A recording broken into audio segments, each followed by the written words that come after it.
Hi, everyone. We're going to start reading Inside Out and Back Again. This is a really neat book. Okay, we're starting on page 1975, Year of the Cat. Today is Tate, the first day of the lunar calendar. Every Tate, we eat sugary lotus seeds and glutinous rice cakes. We wear all new clothes, even underneath. Mother warns how we act today foretells the whole year. Everyone must smile, no matter how we feel. No one can sweep, for why sweep away hope? No one can splash water, for why splash away joy? Today, we all gain 1 year in age, no matter the date we were born. Tate, our New Year's doubles as everyone's birthday. Now I am 10, learning to embroider circular stitches, to calculate fractions into percentages, to nurse my papaya tree to bear many fruits. But last night I pouted when Mother insisted one of my brothers must rise first this morning to bless our house, because only male feet can bring luck. An old angry knot expanded in my throat. I decided to wake before dawn and tap my big toe to the tile floor first. Not even Mother, sleeping beside me, knew. Ooh.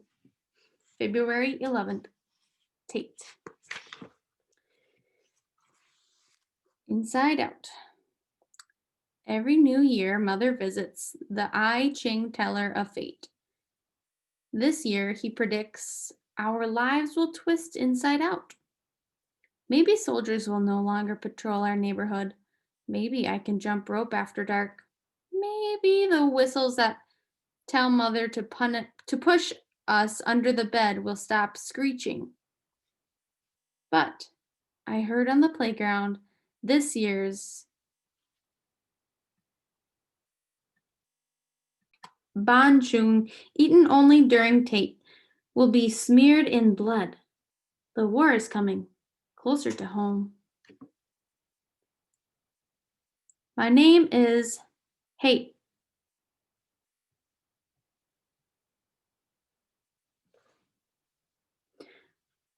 My name, Kim Ha. My name is Ha. Brother Kwong remembers I was as red and fat as a baby hippopotamus when he first saw me, inspiring the name Ha Ma. Ha Moo, river horse.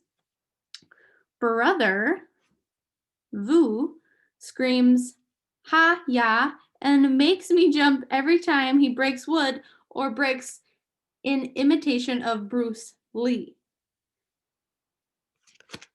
Brother Koi calls me Mother's tail because I'm always 3 steps from her. I can't make my brothers go live elsewhere, but I can hide their sandals. We each have but one pair, much needed during this dry season when the earth stings. Mother tells me to ignore my brothers. We named you Kim Ha after the golden Kim River Ha, where father and I once strolled in the evenings. My parents had no idea what 3 older brothers can do to the simple name Ha. Mother tells me they tease you because they adore you. She's wrong, but I still love being near her, even more than I love my papaya tree. I will offer her its first fruit every day. Papaya tree. It grew from a seed I flicked into the back garden. A seed like a fish eye, slippery, shiny, black. The tree has grown twice as tall as I stand on tippy toes. Brother Koi spotted the first white blossom. 4 years together, he can see higher. Brother Vu later found a baby papaya the size of a fist clinging to the trunk. At 18, he can see that much higher.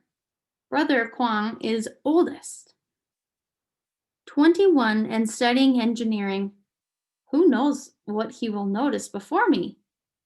I vow to rise first every morning, to stare at the dew on the green fruit, shaped like a light bulb. I will be the first to witness its ripening. Titi waves goodbye. My best friend Titi is crying hard, snotting the hem of her pink fluffy blouse. Her two brothers also are sniffling inside the car, packed to the roof with suitcases. Titi shoves into my hand a tin of flower seeds we gathered last fall. We hoped to plant them together. She waves from the back window of their rabbit-shaped car. Her tears mix with long strands of hair. Long hair I wish I had. I would still be standing there, crying and waving to nothing, if Brother Koi hadn't come to take my hand. They're heading to Vung Teu, he says, where the rich go to flee Vietnam on cruise ships. I'm glad we've become poor so we can stay. Early March. Missing in action. Father left home on a Navy mission on this day 9 years ago, when I was almost 1. He was captured on Route 1, an hour south of the city, by moped. That's all we know. This day, Mother prepares an altar to chant for his return, offering fruit, incense, tuberose, and glutinous rice. She displays his portrait, taken during Tate, the year he disappeared. How peaceful he looks, smiling. Peacock tails at the corners of his eyes. Each of us bows and wishes and hopes and prays. Everything on the altar remains for the day, except the portrait. Mother locks it away as soon as her chant ends. She cannot bear to look into Father's forever young eyes. March 10th. Mother's Days. On weekends, Mother's a secretary in a Navy office, trusted to count out salaries and cash at the end of each month. At night, she stays up late, designing and cutting baby clothes to give to seamstresses. A few years ago, she made enough money to consider buying a car. On weekends, she takes me to market stalls, dropping off the clothes and trying to collect on last week's goods. Hardly anyone buys anymore, she says. People can barely afford food. Still, she continues to try. March 15th. Eggs. Brother Koi is mad at Mother for taking his hen's eggs. The hen gives 1 egg every day and a half. We take turns eating them. Brother Koi refuses to eat his, putting each under a lamp in hopes of a chick. I should side with my most tolerable brother, but I love a soft yolk to dip bread. Mother says, if the price of eggs were not the price of rice, and the price of rice were not the price of gasoline, and the price of gasoline were not the price of gold, then, of course, Brother Koi could continue hatching eggs. She's sorry. March 17th. Current news. Every Friday in Zing in Miss Nya's class, we talked about current news.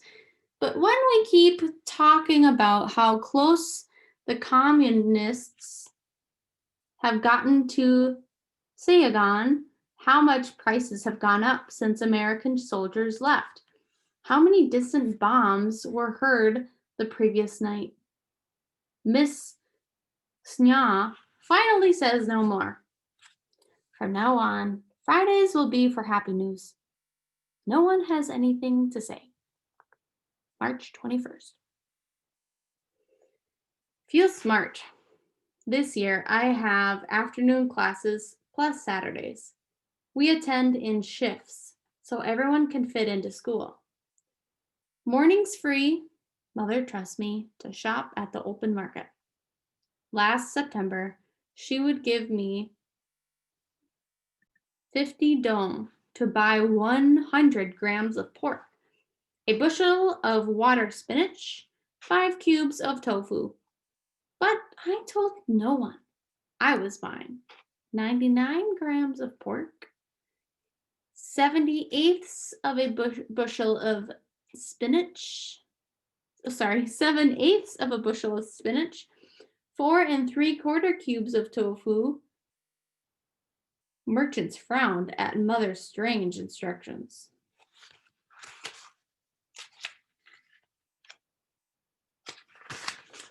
The money saved bought a pouch of toasted coconut, 1 sugary fried dough, 2 crunchy mung bean cookies. Now it takes 200 dong to buy the same things. I still buy less pork, allowing myself just the fried dough. No one knows. I feel smart. 2 more papayas. I see them first. 2 green thumbs that will grow into orange yellow delights, smelling of summer. Middle sweet, between a mango and a pear. Soft as a yam, gliding down after 3 easy, thrilling chews. April 5th. Unknown father. I don't know any more about father than the small things mother lets slip. He loved stewed eels, pate chowed pastries, and of course his children, so much that he grew teary watching us sleep. He hated the afternoon sun, the color brown, and cold rice. Brother Kwong remembers father often said, "Tight suit," the Vietnamese say to pronounce the French phrase tout de suite, meaning right away. Mother would laugh when father followed her around the kitchen repeating, "I'm starved for stewed eel." "To suit, to suit." Sometimes I whisper, "To suit" to myself, to pretend I know him. I would never say "to suit" in front of my mother. None of us would want to make her sadder than she already is. Every day. TV news. Brother Quing races home from class, throws down his bicycle, exhausted. No longer able to afford gasoline for his moped. "Unbelievable," he screams, and turns on the TV. A pilot for South Vietnam bombed the presidential palace downtown that afternoon. Afterward, the pilot flew north and received a medal. The news says the pilot has been a spy for the communists for years. The communists captured father, so why would any pilot choose their side? Brother Kwong says, one cannot justify war unless each side flaunts its own blind conviction. Since starting college, he shows off even more with tangled words. I start to say so, But mother pats my head, her single signal for me to calm down. April 8th. Birthday.